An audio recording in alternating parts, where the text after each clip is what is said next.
Hi folks, I'm Steve Hindy for Showing Animals Respect and Kindness.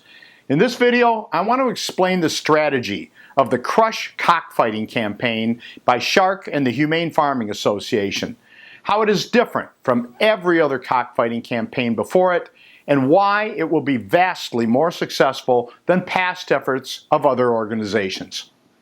First, it is important to recognize that cockfighting is illegal in all 50 states, plus the District of Columbia and all U.S. territories. Louisiana was the last state to ban cockfighting in 2008, so the abuse in the states has been outlawed for over a decade. In addition to the outrageous cruelty, cockfighting invites attendant criminal behavior.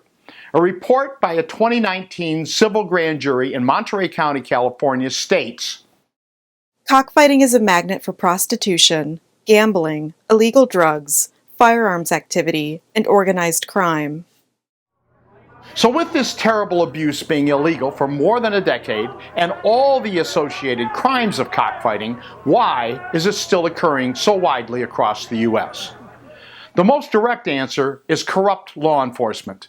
In the case of the 4 cockfighting locations we shut down in Kentucky in the summer of 2020, we asked sheriffs from 3 counties and the state police to do their jobs, and they would not. Laws are worthless without law enforcement. If local, county, and state police did their jobs, continued cockfighting, even in states with weak laws like Kentucky and Alabama, would be difficult to impossible. Let's look at why law enforcement has failed, and more important, what do we do to get to a place where law enforcement chooses to do its job? Once cockfighting was made illegal, the big groups, most notably the Humane Society of the United States, basically acted as if the issue was resolved. They took their millions in donations, declared victory, and went home. Oh, every now and then there's another cockfighting bust, and the attendant photo ops with police. But cockfighting is rampant across the U.S., so where is the victory? Bad cops, like those in the Clay County Sheriff's Office in Kentucky, weren't going to stop protecting cockfighting just because a law was passed. We have to remain at the scene of the crime, not unlike beat cops, to make certain that going forward things are as they should be. Another issue is that groups like the Humane Society of the United States always wants to pair up with the police. It looks great when donors see the HSUS emblems in the middle of a police raid on cockfighters, and the statistics about how many birds were seized and how many arrests were made. But there are a few details that HSUS doesn't mention in these stories. First is that the vast majority of the birds seized in these cockfights are going to be killed, because they're bred and trained for aggression. The roosters are basically treated like most pit bulls seized in dogfighting raids. They're put down. Not a single rooster was put down as a result of the 4 cockfight shutdowns Shark and HFA achieved in Kentucky. When a location is shut down, the cockfighters just have to keep their birds. The last thing we want to do is seize and ultimately kill those birds, because the cockfighters will just raise more. In that case, the suffering is only being multiplied. Another detail is that these raids can take weeks to months before they happen, if they happen at all. That means weeks and months of cockfights and thousands of birds being sliced to death in the cockfighting pits. In years past, the Humane Society of the United States allowed untold thousands of animals to die in cockfighting pits while the organization planned for high-profile raids and the attendant photo ops with police, and then stood by while untold thousands more birds were seized and subsequently killed. As a result, the donations flowed in. But is this the way an animal protection organization is supposed to operate? Police departments and real animal protection organizations have very different agendas when it comes to cockfighting. Police departments may be looking at the associated crimes, such as drug dealing, weapons, gangs, and prostitution. Typically, these other issues are more important to law enforcement than cockfighting, so until they have those issues lined up the way they want, the cockfights will continue. Animal protectors, on the other hand, should be focused on animal protection. Shark and the Humane Farming Association are focused on animal protection, not arrests or prosecution, and definitely not on fundraising based on photo ops with the police. Would we like to see cockfighters arrested and prosecuted? Sure. But does that actually stop cockfighting? The pervasiveness of cockfighting today is clear evidence that it does not. The cockfighters pay their fine, perhaps do a little jail time, and go right back to cockfighting. Remember that cockfight we shut down in Butler County, Kentucky? It had been shut down about a year earlier. The cockfight in Clay County was exposed 10 years ago, but here it is again in 2020, with Clay County Sheriff's deputies in attendance, no less.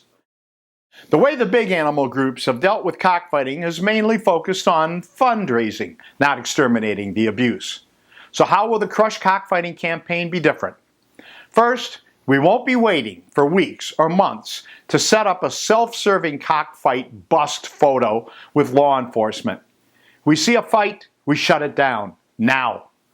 If law enforcement won't shut it down, like the corrupt sheriff in Clay County, Kentucky, then we'll expose not just the cockfight location, but the corrupt law enforcement officials as well. Second, we won't kill any birds because they won't be seized.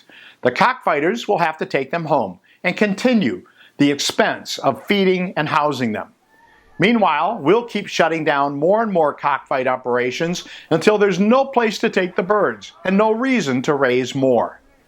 Next, we will work with the local citizenry. Did you hear what I said?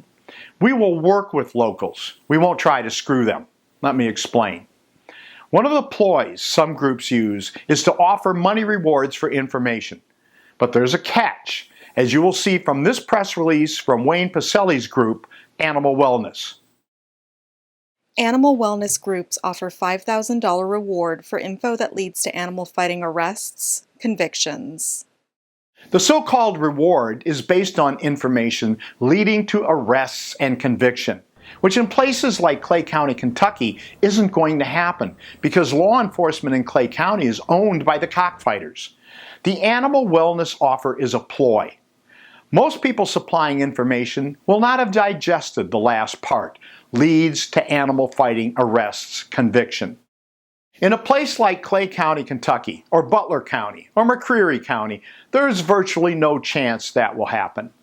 Pacelli gets a lot of media attention, but in the process creates a lot of ill will from people who supplied information and then got screwed by the animal protection side.